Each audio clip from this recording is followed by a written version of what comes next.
13 दिसंबर 2003 की सर्द और अंधेरी रात, इराक का एक सुनसान सा गांव और जमीन के नीचे एक छोटा सा सुराख, जहां मिडिल ईस्ट का सबसे ताकतवर हुक्मरान सांसें रोककर बैठा हुआ। इस सुराख को इंसुलेशन और मिट्टी से इस तरह बंद किया गया था कि ऊपर से देखने वाला ये यकीन कर ले कि यहां नीचे कुछ भी नहीं है।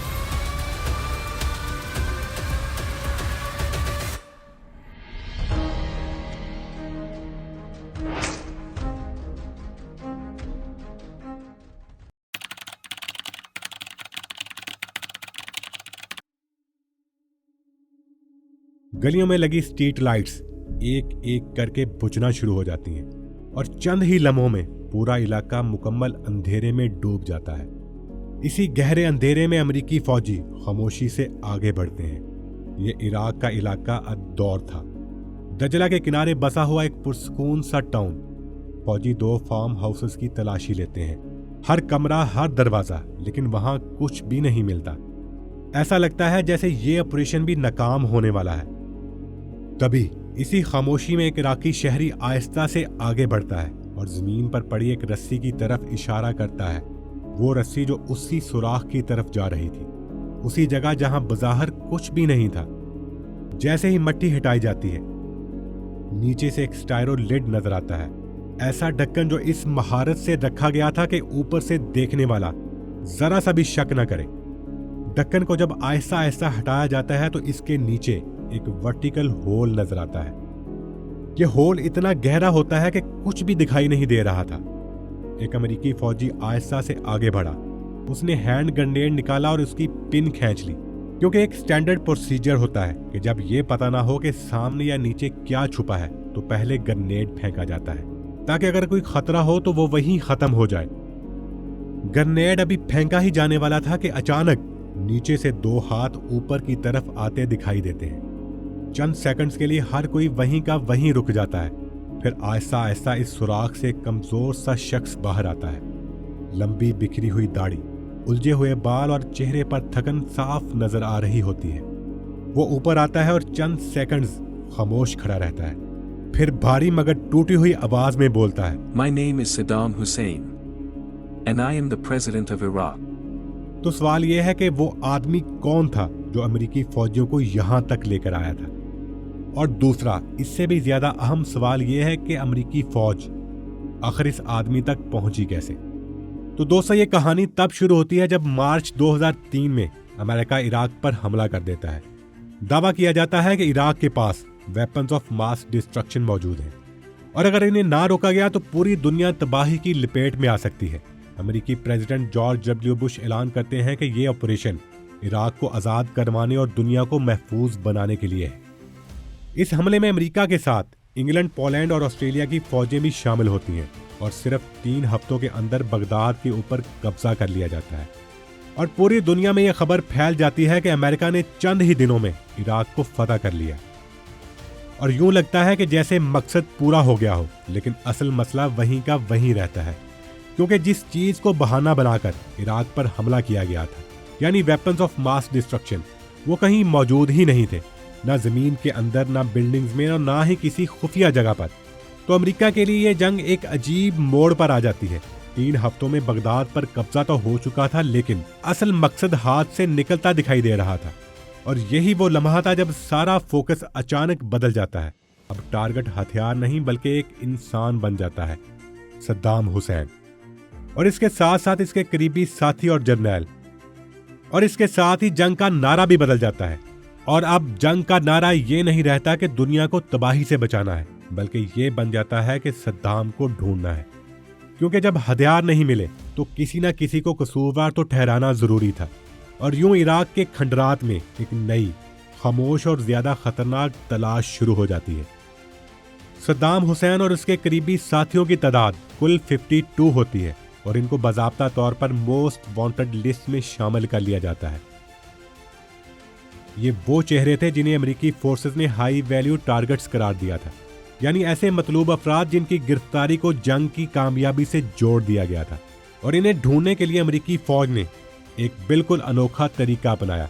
उन्होंने इन तमाम 52 अफराद की तस्वीरें ताश के पत्तों पर छाप दी, हर पत्ते पर एक चेहरा और एक नाम। مقصد یہ تھا کہ جب فوجی اپنے فری ٹائم میں تاش کھیلیں تو یہ تمام چہرے بار بار ان کی نظروں کے سامنے آئیں۔ آہستہ آہستہ یہ تصویریں ان کے ذہن میں نقش ہو جائیں تاکہ ان میں سے کوئی ایک بھی نظر آ جائے تو اسے فوراً پہچان لیا جائے اور اریسٹ کر لیا جائے۔ اس تاش کے کھیل میں سب سے اوپر رکھا گیا پتا صدام حسین کا تھا۔ کئی مہینے گزر جاتے ہیں اور امریکی فوج کی تلاش جاری رہتی ہے۔ ان لوگوں میں سے کچھ کو گرفتار بھی کر لیا جاتا ہے، لیکن اصل ٹارگٹ ابھی بھی بہت دور تھا۔ صدام حسین اور اس کے بیٹوں کا کوئی پتہ نہ چل سکا تھا، اور نہ ہی کوئی اتھینٹک انفارمیشن تھی اور نہ کوئی واضح نشان۔ یوں لگنے لگا تھا جیسے وہ سب کی نظروں سے ہمیشہ کے لیے غائب ہو گئے ہوں اور دنیا کی سب سے بڑی فوج انہیں ڈھونڈنے میں ناکام ہو رہی ہو۔ جب کافی ٹائم گزر جانے کے باوجود کوئی ٹھوس انفارمیشن ہاتھ نہ آئی اور صدام حسین اور اس کے بیٹوں کا کوئی سراغ نہ مل سکا تو امریکہ نے ایک اور قدم اٹھایا۔ صدام حسین اور اس کے بیٹوں کے سروں پر انعام رکھ دیا گیا۔ یہ رقم اتنی بڑی تھی کہ ایک عام عراقی شہری کی پوری زندگی بدل سکتی تھی۔ اعلان کیا گیا کہ صدام حسین کے دونوں بیٹوں میں سے ہر ایک کے بارے میں ٹھیک انفارمیشن دینے پر 15 ملین ڈالر دیے جائیں گے، جبکہ خود صدام حسین کے لیے 25 ملین ڈالر کا انعام رکھا گیا۔ یہ صرف پیسوں کا اعلان نہیں تھا، بلکہ لوگوں کے ذہن بدلنے کی کوشش تھی، کیونکہ جب کسی انسان کے ساتھ اتنی بڑی رقم جوڑ دی جائے تو آپ صرف اسے ڈھونڈ نہیں رہے ہوتے بلکہ آہستہ آہستہ اسے اکیلا کر رہے ہوتے ہو۔ آپ چاہتے ہیں کہ اس کے قریب ترین لوگ بھی خاموشی سے دل ہی دل میں حساب لگانا شروع کر دیں کہ وفاداری زیادہ قیمتی ہے یا وہ رقم جو ایک لمحے میں ان کی پوری زندگی بدل سکتی ہے۔ اب کہانی ایک نیا موڑ لیتی ہے۔ مہینوں کی خاموشی کے بعد پہلی بار ایسا محسوس ہوتا ہے کہ شاید کوئی نشان ملنے والا ہے۔ جنگ کو 4 مہینے گزر چکے ہوتے ہیں۔ عراق کے شہر موصل میں ایک آدمی امریکی فوجی اڈے پر آتا ہے۔ وہ بتاتا ہے کہ صدام حسین کے دونوں بیٹے ادے حسین اور قصے حسین اس کے اپنے گھر میں چھپے ہوئے ہیں۔ امریکی فوج اس گھر کو چاروں طرف سے گھیر لیتی ہے اور اندر موجود لوگوں کو سرنڈر کرنے کے لیے کہا جاتا ہے، لیکن اس کے جواب میں اندر سے اچانک گولیاں چلنا شروع ہو جاتی ہیں، جس کے بعد گھر پر راکٹ فائر کیے جاتے ہیں اور وہ دونوں مارے جاتے ہیں۔ امریکی فوج انہیں زندہ پکڑنا چاہتی تھی تاکہ ان سے وہ انفارمیشن نکلوائی جا سکے کہ صدام حسین کہاں چھپا ہوا ہے، اور یوں صدام کے بیٹوں کے مرنے کے بعد امریکہ کو دوبارہ اندھیرے میں تلاش شروع کرنا پڑی، کیونکہ صدام تک پہنچنے کا سب سے آسان راستہ اسی وقت بند ہو گیا تھا۔ اس انفارمر کو پورے 30 ملین ڈالر دے دیے جاتے ہیں اور پھر اسے امریکہ شفٹ کر دیا جاتا ہے تاکہ لوگوں کو یہ یقین آ جائے کہ اگر وہ انفارمیشن ٹھیک دیں گے تو انہیں بھی انعام ملے گا۔ امریکی فورسز ہر رات چھاپے مارتی ہیں، لیکن صدام حسین کہیں نہیں ملتا۔ اس کے بعد صدام کے ان قریبی ساتھیوں کو گرفتار کرنا شروع کر دیا جاتا ہے جو اب تک پکڑے نہیں گئے تھے۔ امید یہ تھی کہ شاید ان میں سے کوئی جانتا ہو کہ صدام کہاں چھپا ہوا ہے، لیکن ہر طرح کی انویسٹیگیشن کے باوجود گرفتار ہونے والوں میں سے کسی کو بھی یہ معلوم نہیں تھا کہ صدام حسین اس وقت کہاں موجود ہے۔ پھر ایک سارجنٹ سامنے آتا ہے جس کا نام ایرک میڈوکس تھا۔ وہ صدام کو تلاش کرنے کے لیے بالکل مختلف طریقہ اپناتا ہے۔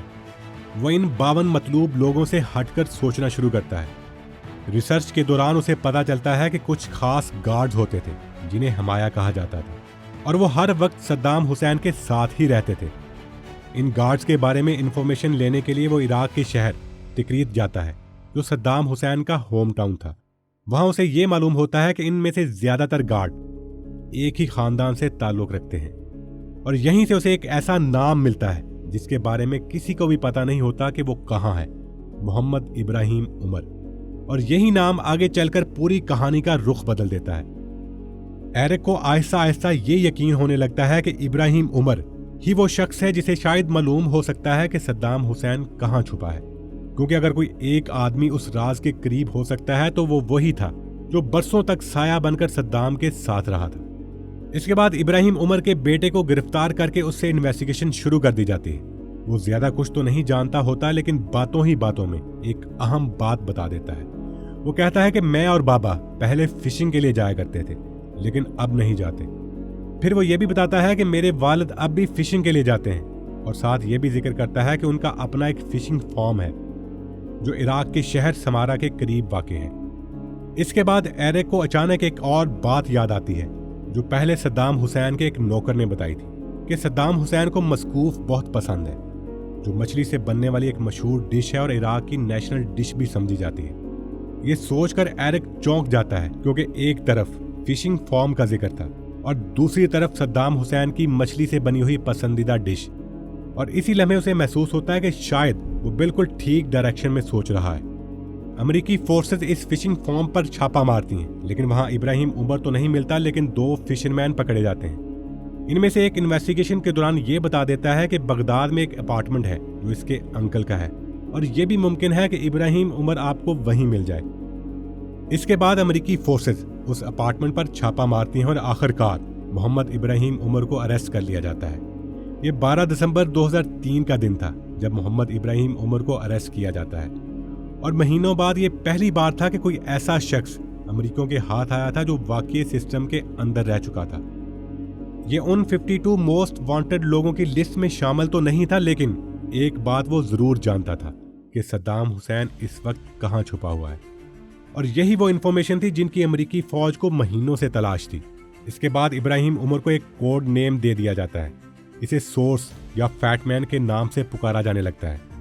शुरू में वो कुछ भी बताने से इनकार कर देता है, लेकिन जब उसे और उसकी फैमिली को प्रोटेक्शन की पेशकश की जाती है तो वो ये बता देता है कि सद्दाम हुसैन तिक्रित शहर के साउथ में वाक़या अद्दौर गांव में छुपा हुआ है।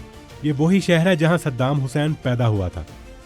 इसके बाद फौरन वहां रेड की जाती है, और ये वही रेड है जिसका जिक्र वीडियो के शुरू में किया गया था। इस पूरे ऑपरेशन को ऑपरेशन रेड डॉन का नाम दिया जाता है, जिसमें 2 फार्म हाउसेस को टारगेट बनाया जाता है। पहले फार्म को वोल्वरिन 1 और दूसरे को वोल्वरिन 2 कहा जाता है। इब्राहिम उमर भी अमेरिकी फोर्सेस के साथ होता है। सबसे पहले वोल्वरिन 1 की तलाशी ली जाती है, लेकिन वहां कुछ भी नहीं मिलता। इसके बाद टीम वोल्वरिन 2 की तरफ बढ़ती है। वहां भी बज़ाहिर कुछ नहीं होता, हर तरफ खामोशी होती है और यूं लगता है जैसे एक बार फिर ये ऑपरेशन नाकाम होने वाला है। फिर इब्राहिम उमर को उसी जगह लाया जाता है। वो जमीन पर पड़ी एक रस्सी की तरफ इशारा करता है जो एक सुराख की तरफ जा रही होती है। बाद में इसी सुराख को स्पाइडर होल कहा जाता है। जब वहां से मिट्टी हटाई जाती है तो नीचे से एक ढक्कन नजर आता है। जैसे ही वो हटाया जाता है तो इसके नीचे से सद्दाम हुसैन बाहर आ जाता है। आम हालात में सद्दाम हुसैन इन्हीं फार्म हाउसेस में रहता था, लेकिन जब उसे लगता था कि हालात ठीक नहीं है तो वो जमीन के नीचे बने इसी खुफिया बंकर को इस्तेमाल करता था। तो दोस्तों, सद्दाम हुसैन को जिंदा अरेस्ट कर लिया जाता है और फिर 30 दिसंबर 2006 को ईद के दिन उसे फांसी दे दी जाती है। ये वही सद्दाम हुसैन था जिसे 1980 में ईरान इराक जंग के दौरान अमेरिका ने खुलकर सपोर्ट किया था, लेकिन बाद में वेपन्स ऑफ मास डिस्ट्रक्शन का बहाना बनाकर उसी इराक पर हमला कर दिया गया।